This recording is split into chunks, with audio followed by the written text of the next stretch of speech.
शक्तीपीठ महामार्ग बाधित शेतकरी संघर्ष समिती शेतकरी कामगार पक्ष आक्रमक शेतकऱ्यांच्या बांधावर जाऊन घेतल्या बैठका। नागपूर गोवा शक्तीपीठ महामार्ग सांगली जिल्ह्यातील 19 गावांमधून जात असून त्यामधील अनेक गावातील बागायती शेती उद्ध्वस्त होणार आहे। त्यामध्ये द्राक्ष बागा, ऊस आणि इतर फळझाडे प्रचंड मोठ्या प्रमाणात बाधित होऊन कधीही कशानेही नुकसान भरून न येणारे जिल्ह्यातील शेतकऱ्यांचे होणार आहे। नदीकाठावरील गावात महामार्गाची उंची वाढल्यामुळे तसेच भरावा पडल्याने पुराचा प्रचंड मोठा धोका निर्माण होणार आहे। अनेक शेतकरी अल्पभूधारक शेतकरी असल्याने ते या महामार्गात जमीन गेल्याने भूमिहीन होणार आहेत। त्यामुळे शेतकरी कामगार पक्षाच्या लाल झेंड्याखाली नागपूर गोवा शक्तीपीठ महामार्ग बाधित शेतकरी संघर्ष समितीच्या वतीने सांगली जिल्ह्यातून शक्तीपीठ महामार्ग रद्द करावा, शक्तीपीठ महामार्गासाठी पारित केलेली अधिसूचना रद्द करण्यात यावी या प्रमुख मागणीसाठी गेली वर्षभर झाले बाधित शेतकरी संघर्ष करीत आहेत। शेतकरी कामगार पक्षाच्या वतीने अनेक आंदोलने, मोर्चे काढून शासन दरबारी वारंवार निवेदनं दिलेली आहेत। त्याची कसलीही दखल शासनाकडून घेण्यात आली नाही। 7 मार्च 2024 रोजी पारित केलेल्या राजपत्रानुसार शक्तीपीठ महामार्गासाठी सक्तीच्या भूसंपादनाच्या विरोधात हजारो हरकती संघर्ष समितीच्या वतीनं सांगली जिल्ह्यातील बाधित शेतकऱ्यांनी दिलेल्या आहेत। त्या संदर्भात सुनावणी न घेता सांगली जिल्ह्यात विरोध नाही असं सांगत माननीय मुख्यमंत्री महोदय शक्तीपीठ महामार्ग रेटण्याचा प्रयत्न करीत आहेत। त्यामुळे बाधित शेतकऱ्यांच्या प्रचंड भावना दुखावल्या आहेत। त्यामुळे शक्तीपीठ महामार्ग बाधित शेतकरी यांना आपल्या व्यथा मांडण्यासाठी 22 जानेवारी रोजी दौऱ्यादरम्यान माननीय मुख्यमंत्री देवेंद्र फडणवीस यांनी चर्चेसाठी वेळ द्यावा अशा मागणीचे निवेदन उपजिल्हा अधिकारी ज्योती पाटील यांना देण्यात आलं आहे। वेळ न दिल्यास मुख्यमंत्री महोदयांचा ताफा अडवून निषेध करण्याचा निर्णय बाधित शेतकरी यांनी घेतला आहे। नमस्कार, मी घनश्याम नलवडे, सांगली जिल्हा शक्तीपीठ बाधित महामार्ग संघर्ष समितीचा मी सांगली जिल्हा अध्यक्ष आहे।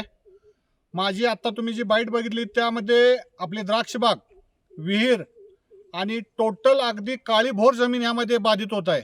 आम्ही ह्याच्या अगोदर प्रांताधिकारी, कलेक्टर साहेब, तहसीलदार साहेब यांना बरेचशा हरकती दिल्यात।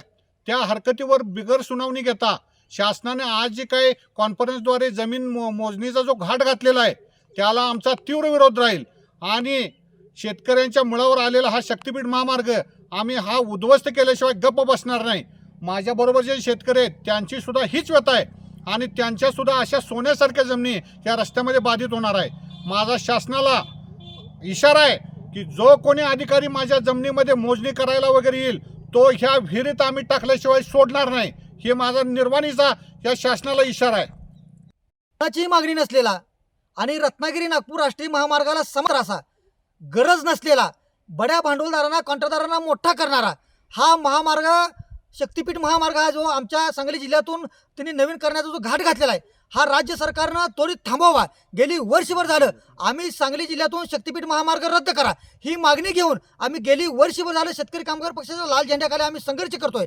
आम्ही शेतकऱ्यांच्या वतीने विनंती करतोय, ह्या ज्या तुम्ही आता द्राक्ष बागा बघितल्या, ही शाळूची पिकं बघितली, ह्या ज्या काळ्या मातीच्या जमिनी बघितल्या, ह्या सगळ्या जमिनी पिकाऊ आहेत। ह्याच्यामध्ये पिढ्यानपिढ्या हे शेतकरी ह्या जमिनीवरती पिकं पिकवून हे शेतकरी जगतायत। इथला द्राक्ष माल असेल हा माल सगळा विदेशाला जातो। हे सगळं असं असताना सुद्धा ह्या सगळ्या द्राक्ष बागा उद्ध्वस्त करण्याचा घाट का सरकारने घातलाय हा इथल्या शेतकऱ्यांचा सवाल आहे।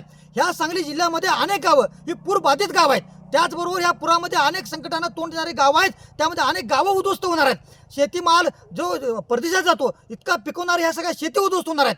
आमची शासनाला विनंती आहे कोणत्याही परिस्थितीमध्ये सांगली जिल्ह्यातून हा शक्तीपीठ महामार्ग रद्द करावा।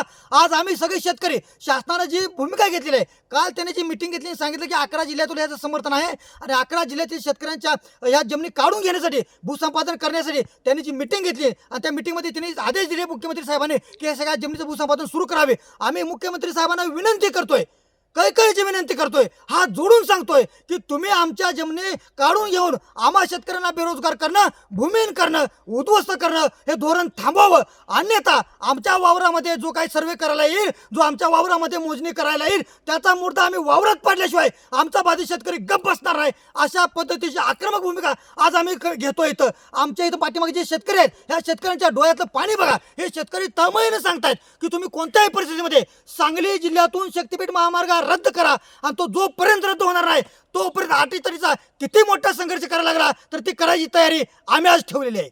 Bureau report SBN Marathi Sangli.